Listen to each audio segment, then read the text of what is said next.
Fake HOA banned my wheelchair ramp. Police filed ADA complaint. Karen Mitchell stood on the immaculate sidewalk of Crestwood Heights, her designer sunglasses perched on her nose. Her lips pursed in disapproval. The morning sun glinted off the neighborhood's modern homes, each one a testament to her decade-long reign as president of the Homeowners Association. But her gaze was locked on the house at 12 Laurel Drive, where a wooden wheelchair ramp had appeared overnight, its utilitarian design clashing with the sleek stone facade.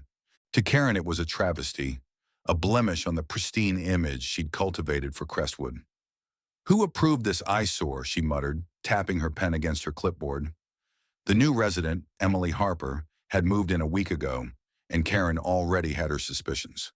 Whispers from neighbors painted Emily as a young woman in a wheelchair, supposedly injured in an accident. But Karen wasn't convinced. She'd seen people fake disabilities before, scamming for sympathy or benefits. A ramp like that screamed attention-seeking, and Karen wasn't about to let it ruin her neighborhood's curb appeal. She strode to her Mercedes, her heels clicking with purpose, and drove to the HOA office. By noon, she drafted a violation notice citing unauthorized structural modifications and demanding the ramp's removal within 72 hours. Karen didn't consult the board. Her word was law in Crestwood. The notice was delivered to Emily's doorstep by a courier that afternoon. The next morning, Karen was sipping her latte when her phone buzzed with a text from her neighbor, Susan. "Emily's fighting the notice. She's called an HOA meeting." Karen's blood boiled. "Fighting?" she scoffed, setting her mug down with a clink. "She'll learn her place." The emergency meeting was held in the community center, a glass-walled building Karen had championed. The room hummed with tension, residents packed shoulder to shoulder. Karen stood at the front, her blazer crisp, her expression one of righteous authority. Across from her sat Emily Harper, a woman in her late 20s, her wheelchair positioned beside her parents, who flanked her protectively. Emily's face was calm but resolute, her hands folded over a stack of documents. Emily spoke first, her voice clear despite a slight tremor. "I built the ramp because I needed to get in and out of my home. I have a spinal injury, and stairs aren't an option. I didn't know I needed HOA approval, but I'm happy to work with you." "Work with us?" Karen cut in, her tone sharp. "You didn't bother reading the bylaws, Ms. Harper. That ramp is a visual disaster and a liability. It screams neglect, and it's dragging down property values. What's next?" Neon signs. Tense? The room stirred, some nodding in agreement, others shifting uncomfortably. Emily's mother, Laura, stood, her voice firm. "My daughter needs that ramp to live independently. It's not about aesthetics, it's about her rights. Please reconsider." Karen smirked, unmoved. "This isn't about rights, it's about standards. If we let everyone modify their homes without approval, Crestwood will look like a junkyard. The ramp comes down or you'll face fines." Emily's father, Tom, spoke up, his voice low but intense. "You're punishing my daughter for being disabled. That's not just unfair, it's illegal." Karen waved a hand dismissively. "Don't lecture me about the law. Follow the rules or face the consequences." The meeting ended with a vote, and Karen's sway held firm. The board upheld the ban, fining Emily $1,000 if the ramp wasn't removed. Emily and her parents left in silence, but Karen caught the flash of pain in Emily's eyes. She brushed it off. Order had been restored, but order didn't last. 2 weeks later, Karen was woken at midnight by sirens. Red and blue lights flashed outside her window, and she hurried to her porch, heart pounding. Neighbors were already gathered, their faces pale. "It's Emily Harper's house," Susan whispered, her voice shaking. "She fell." Karen's stomach lurched. She pushed through the crowd, her robe flapping, and saw paramedics loading Emily onto a stretcher. Emily's face was contorted in pain, her leg twisted at an unnatural angle. Laura was sobbing, Tom shouting at a police officer. "The ramp was gone because of the HOA. She slipped in the rain trying to get inside." The words hit Karen like a sledgehammer. She learned the details in fragments. Emily, forced to remove the ramp to avoid fines, had tried to navigate the stairs in a downpour. Her wheelchair skidded, and she fell, breaking her leg and reopening old spinal injuries. The police were there, not just for the accident, but to investigate a potential ADA violation. The crowd turned on Karen, their voices sharp with fury. "This is your fault," a neighbor yelled. You made her take it down. Phones lit up, recording Karen's stunned expression. A reporter shoved a microphone in her face. Did the HOA know Ms. Harper needed that ramp? Why was it banned? Karen stammered. I didn't. We were just enforcing. But the shouts drowned her out. You hurt her, someone cried. By morning, a Crestwood host shame was trending, and news vans clogged the street. The police filed an official ADA complaint against the HOA, naming Karen as a key figure. Karen fled to her house, her phone buzzing with hateful messages. She tried to rationalize it. Emily should have followed protocol, should have appealed properly, but the image of Emily's broken body burned in her mind. Doubt crept in, cold and relentless. Had she been too quick to judge? Had her obsession with perfection caused this? The ADA complaint escalated to a city investigation, and Karen's world began to collapse.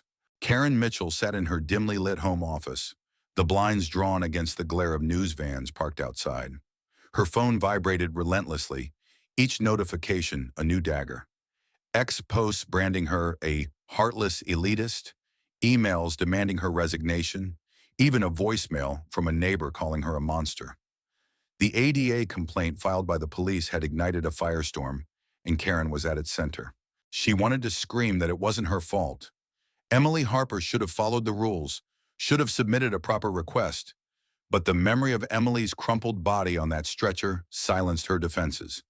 For the first time, Karen felt the weight of her actions pressing down, cracking the facade of her self-righteousness. The city scheduled an emergency community meeting to address the complaint, and Karen was summoned to explain the HOA's actions.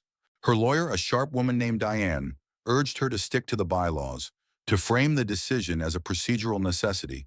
But as Karen dressed for the meeting, her hands shook.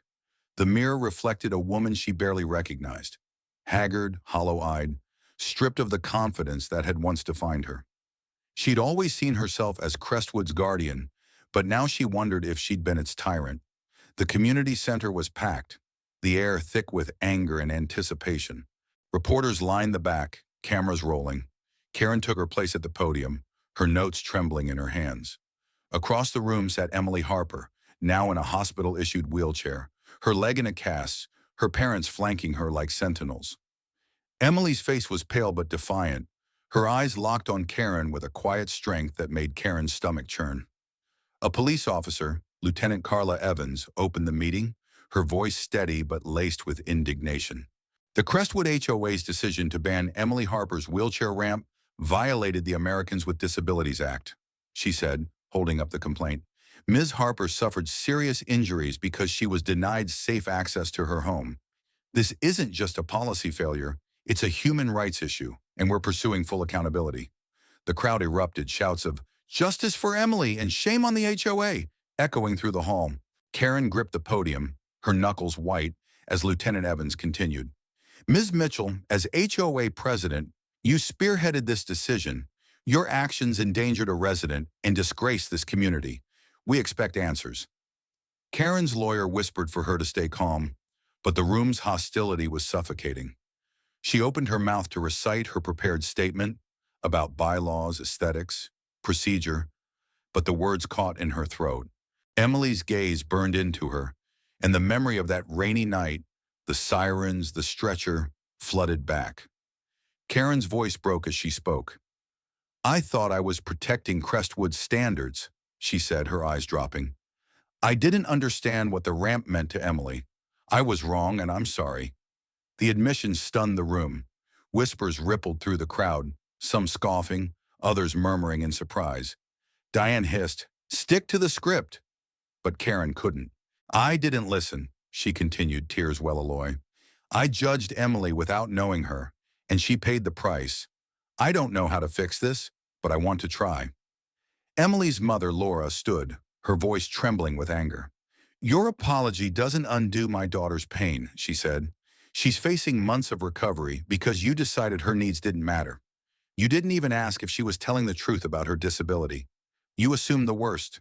Interim, the words cut deep, exposing Karen's prejudice in stark relief. She doubted Emily's injury, dismissed her as a potential fraud, all because the ramp didn't fit her vision of perfection. The crowd's anger swelled and a man shouted, "Resign, Karen!" You don't belong here. Cameras flashed, capturing her humiliation. Lieutenant Evans raised a hand for silence. The city is investigating the HOA's practices, she said. We're also working with Ms. Harper to ensure her home is accessible. Ms. Mitchell, your leadership is under scrutiny. I suggest you cooperate fully. The meeting ended in chaos, with residents demanding Karen's removal and reporters clamoring for quotes. Karen fled to her car, her lawyer's warnings ringing in her ears. The HOA board convened the next day and voted to suspend Karen as president, a decision splashed across local news. Crestwood's social media groups buzzed with calls for boycotts, petitions, even protests outside her home. Susan, her once loyal ally, texted a single line, "You went too far." Karen's husband, Richard, tried to console her, but his patience was thin. "You didn't have to be so harsh," he said one night, his voice heavy. "You could have talked to her. Karen, why didn't you?" The question haunted her. Why hadn't she? Pride, fear, the need to control. It all seemed so hollow now. Alone, Karen began to unravel the person she'd become. She'd prided herself on her impeccable taste, her ability to shape Crestwood into a showcase of success. But at what cost? She'd alienated her neighbors, hurt a young woman, and lost the trust of everyone she knew. The image of Emily's fall replayed in her mind, each detail a rebuke of her arrogance. Karen had assumed the worst of Emily, not because of evidence, but because of her own biases. The realization was a bitter pill, but it sparked something new, a need to understand, to change. One evening, driven by guilt and a flicker of courage, Karen drove to Emily's house. The ramp was being rebuilt, funded by a city grant, its new design sturdy and seamless. Karen sat in her car for nearly an hour, rehearsing what to say before knocking. Laura answered, her expression cold. "What do you want?" "I need to apologize," Karen said, her voice barely above a whisper. "To Emily, to all of you. Please, can I come in?" Laura hesitated, then stepped aside. Inside, the house was warm, filled with photos of Emily, smiling at a college graduation, competing in a wheelchair race, living a life Karen had never bothered to imagine. Emily sat in the living room, her casted leg propped up. She looked at Karen, her gaze steady but guarded. Karen took a deep breath. "Emily, I'm so sorry," she said, tears streaming down her face. "I was wrong to ban your ramp. I didn't believe you, didn't care enough to learn who you are.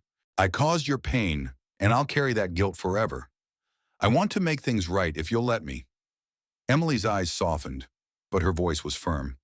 "An apology doesn't erase what happened," she said. "I'm in physical therapy because of your decision. My family's been through hell. Why should I trust you now?"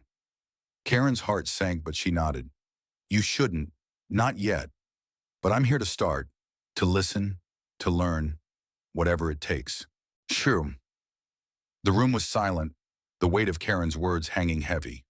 Emily's father, Tom, spoke, his tone measured. "It's a start," he said, "but actions matter more than words." Karen Mitchell stood in the corner of the Crestwood Heights Community Center, watching residents mingle at the neighborhood's first accessibility awareness event. 4 months had passed since the explosive community meeting where Lieutenant Evans had laid bare her failures. The ADA complaint had reshaped Crestwood, and Karen along with it. She'd once ruled this neighborhood with an iron grip, but now she was learning to serve it, one humble step at a time. The weight of her mistakes, Emily's fall, the public's fury, her own shattered pride, still lingered, but it fueled her determination to change. Karen's transformation began with action. At the next HOA meeting, she stood before a skeptical crowd and owned her errors. "I judged Emily Harper without knowing her," she said, her voice steady. "I put appearances over people, and I'm deeply sorry. I'm stepping away from leadership, but I want to help rebuild trust, if you'll give me a chance." Some scoffed, but others nodded, a flicker of openness in their eyes. Susan, her former confidant, approached her afterward. "I didn't expect that," she said. "Prove it, Karen." Prove it she did. Karen joined the newly formed Accessibility Committee, volunteering to audit Crestwood's homes for ADA compliance. She spent evenings researching ramps, elevators, and universal design, her old obsession with aesthetics replaced by a passion for inclusion. She knocked on doors, not to enforce rules, but to ask neighbors what barriers they faced. Some shut her out, but others shared stories of aging parents, hidden disabilities, fears of being judged. Karen listened, her notepad filling with ideas to make Crestwood a place for everyone. Her biggest challenge was rebuilding a connection with Emily and her family. Karen visited their home weekly, bringing small gestures, homemade soup, a book on adaptive sports Emily enjoyed. At first, the visits were tense, Laura and Tom wary, Emily polite but distant, but Karen persisted, asking about Emily's physical therapy, her goals, her life before the injury. Slowly, the Harpers opened up, sharing glimpses of Emily's resilience, her dream to compete in Paralympic track, her work as a graphic designer. Karen marveled at the woman she'd once dismissed, each conversation a lesson in humility. One day, Emily showed Karen a photo from her last race, her wheelchair gleaming under stadium lights. "This is who I am," Emily said, her voice steady. "Not a victim, not a scam artist, just me." Karen's eyes welled up. "I should have seen that," she said. "I'm so grateful you're letting me now." Emily nodded, a small smile breaking through. "Keep showing up," she said.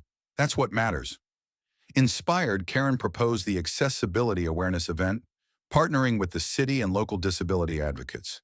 She spent weeks planning, securing speakers, organizing workshops, even convincing Emily to share her story. When the day arrived, the community center buzzed with energy. Residents tested wheelchairs, learned about assistive tech, and listened to advocates discuss inclusion. Karen worked the welcome table, her heart swelling as she saw neighbors engage, some for the first time, with issues they'd never considered. Emily's speech was the highlight. She wheeled to the podium, her presence commanding despite her cast. "I moved to Crestwood for a fresh start," she said, her voice clear. "But a rule took away my independence, and I paid a price. Today I see a community trying to do better. I want to thank Karen Mitchell, not for what she did, but for what she's doing now. She's listening, learning, and that's a start." The crowd applauded and Karen's throat tightened. Emily's words weren't absolution, but they were a bridge, a recognition of her effort. After the speech, Emily handed Karen a small pin shaped like a wheelchair, a symbol from her racing team. "For trying," Emily said simply. Karen pinned it to her jacket, tears brimming. "Thank you, Emily, for giving me a chance." As the event wrapped up, Karen watched families linger, swapping stories and ideas. She thought of the woman she'd been, arrogant, controlling, blind to the lives behind her rules. That Karen had been broken by the ADA complaint, the public's wrath, her own guilt. But from the ashes, someone new emerged, someone who valued people over perfection. She'd lost her title, her influence, but gained a purpose rooted in kindness, honor, and gratitude. Crestwood began to change.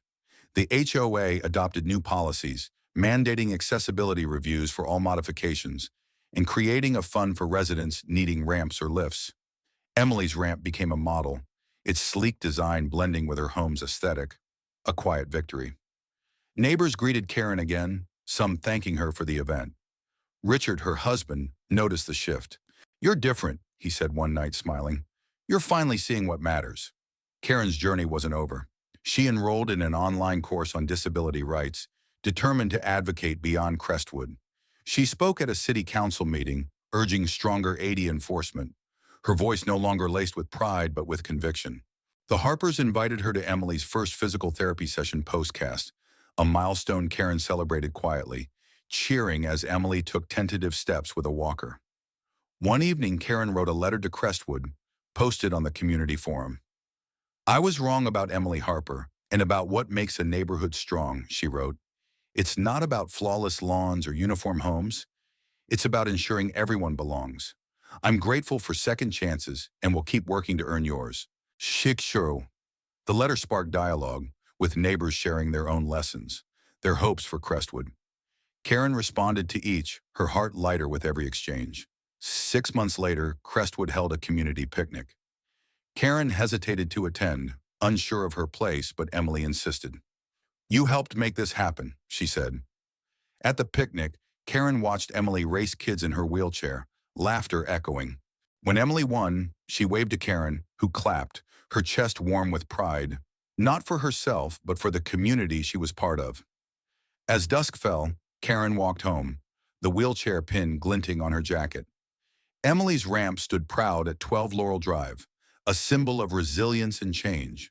Karen had carried her mistakes like a weight, but now they were a compass, guiding her toward a life of empathy and action. She'd lost her throne, but found her humanity, a trade she'd make again in a heartbeat. Crestwood wasn't perfect, but it was growing, and so was Karen. The end.